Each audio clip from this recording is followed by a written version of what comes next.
Saudara dan saudariku yang kekasih, Shalom, selamat berjumpa dengan Forkat Forum Katekismus, tempat belajar firman Tuhan berdasarkan Alkitab dengan menggunakan buku Katekismus Gereja Kerasulan Baru.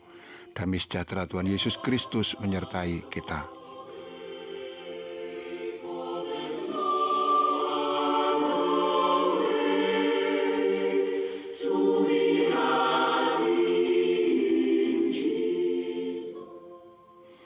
Kita akan melanjutkan pembahasan soal nomor 159. Siapakah para murid yang secara khusus dekat dengan Yesus? Di antara banyak murid, ke-12 rasul secara khusus memiliki kedekatan dengan Yesus. Dan Yesus memiliki hubungan kepercayaan yang istimewa dengan mereka. Pada edisi sebelumnya, kita telah uraikan kedekatan para rasul dengan Yesus yang ditandai, di mana saat banyak murid meninggalkan Dia, ada 12 rasul tetap setia bersama Tuhan.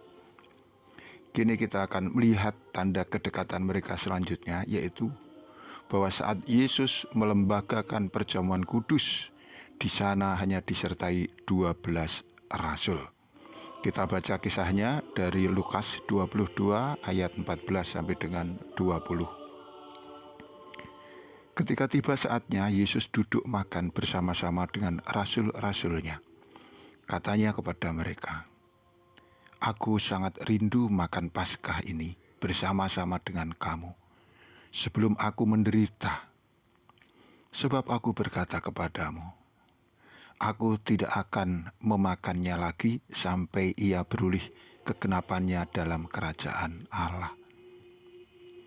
Kemudian ia mengambil sebuah cawan, mengucap syukur, lalu berkata, "Ambillah ini, dan bagikanlah di antara kamu.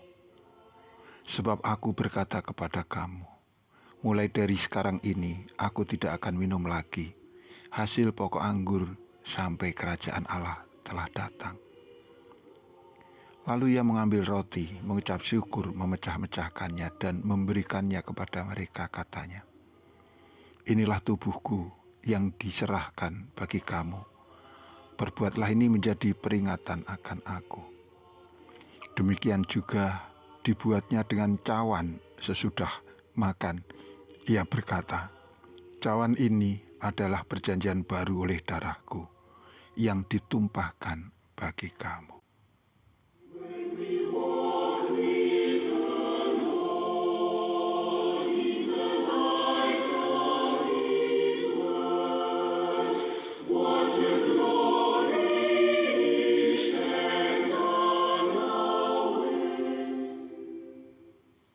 Saudara dan saudariku yang kekasih, pelembagaan perjamuan kudus bersama para rasul menandakan kedekatan yang istimewa antara Tuhan Yesus dengan 12 rasulnya.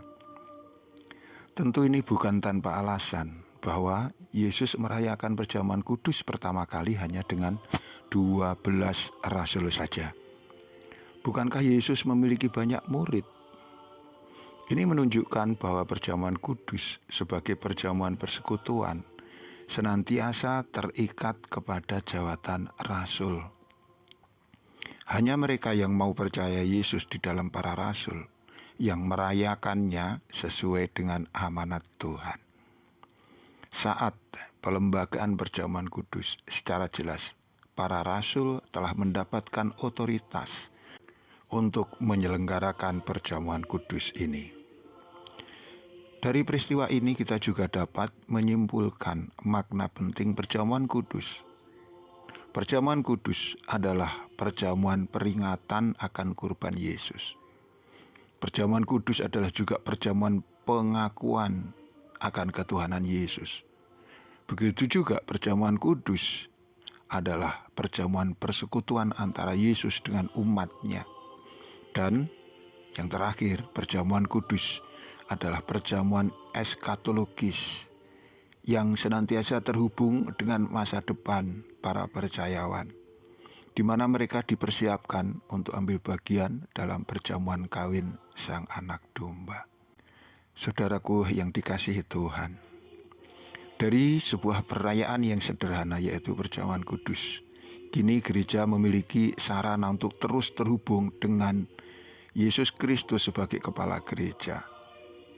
Mari kita hendaknya sadar bahwa jika kita ambil bagian dalam perjamuan kudus dengan teratur, dengan sikap yang patut, maka akan menjamin persekutuan kita dengan Yesus, Sang Pemilik kehidupan, Sang Pencipta masa depan, Sang Sumber damai sejahtera, yang semua kebaikannya dapat kita alami sejak dari sekarang.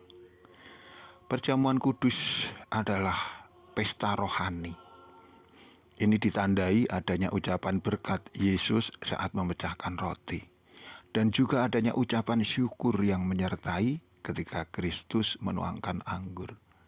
Keduanya menyertai tubuh dan darah Yesus dalam roti dan anggur yang dibagikan oleh jawatan keimaman.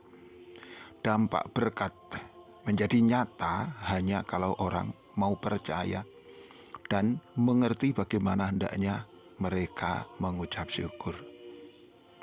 Saudaraku, begitu sering kita ambil bagian dalam perjamuan kudus. Ini hendaknya membuat kita merasa beruntung dan kemudian bersyukur. Karena ternyata Allah merawat kita dengan intensif, dengan teratur, dengan serius. Dan marilah kita terus berusaha agar suasana pesta yang penuh sukacita tetap menjadi nuansa kuat dan ciri khas utama perayaan yang suci, yang sakral ini. Kita jangan mau larut dalam rutinitas, di mana karena begitu sering kita ambil bagian dalam perjamuan kudus, justru kemudian membawa akibat momen pesta rohani yang penuh sukacita itu menjadi pudar atau tersamar. Tuhan memberkati kita. Sampai jumpa. Amin.